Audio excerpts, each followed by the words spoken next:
আমার মা একটা অতীব কদর্য জঘন্য নগণ্য একটা সিরিয়াল দেখে। সিরিয়ালটার নাম হচ্ছে অনুপমা। তো আজকে আমি অনুপমার বয়স হিসেব করছিলাম। তো সিরিয়ালটা যখন শুরু হয় তখন অনুপমার 3টে দামড়া কাটিং ছেলে ছিল। বড় ছেলেটার বয়স হচ্ছে 25 বছর বয়স।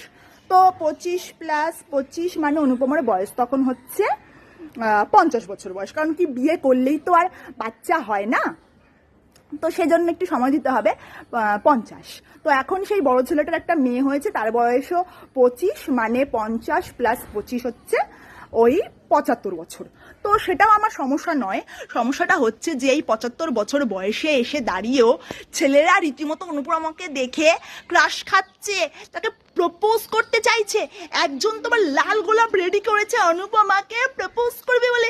মানে আমি জানতে চাইছি অনুপমা কি এমন শিলাজিৎ, কি এমন যৌবনবর্ধক ওষুধ খায় যার জন্য ছেলেরা রীতিমতো তার জন্য পাগল। মানে আমিও চাই আমাকেও 75 বছর বয়সে এসে ছেলেরা প্রপোজ করুক, আমিও সেই যৌবন চাই অবভিয়াসলি।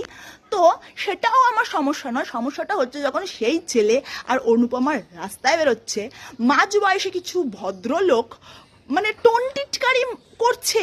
আমরা যখন রাস্তায় কোনো কপতি দেখি তখন যেরকম বলি না, সেরকম আমি বুঝতে পারছি না একজন 75 বছর বয়সের বুড়ি যদি রাস্তায় বেরোয়ও, কোনো ছেলের সাথে বেরোক কি মেয়ের সাথে বেরোক, তাতে লোকেদের সমস্যা কোথায়? তারা এরকম করছে কেন?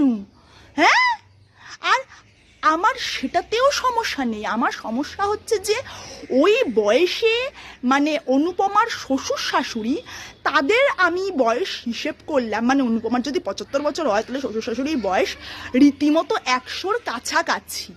হ্যাঁ, আমি 90 ধরলাম। সেই 90 বছর বয়সে এসে সেই শ্বশুর শাশুড়ির চুল দেখলে আমি রীতিমতো পাগল। মানে ওর চুল আমার থেকেও কালো, আমার এই বয়সে চুল লাল হয়ে যাচ্ছে, আর ওর চুল দেখলে মানে একটা পাকা চুল নেই। কি করে ভাই? হ্যাঁ, ওই 90-এর কাছাকাছি, মানে 90 বছর বয়সে ওই বুড়ো বুড়ি এমনভাবে কোমর দোলাচ্ছে, আমার এখানে হাঁটু ব্যথা করছে, আমার ঘর মুছতে গিয়ে কোমর বেঁকে যাচ্ছে, আর ওরা নাচ করছে। আর সিরিয়াস, মানে তোরা কি খাস আমাকেও বল, আমারও দরকার। আমিও চাই যে তোরা যে জিনিসটা খাস সেটা আমিও খেতে চাই। আমিও 90 বছর বয়সে কোমর দোলাতে চাই। Please please tell me what are you eating please.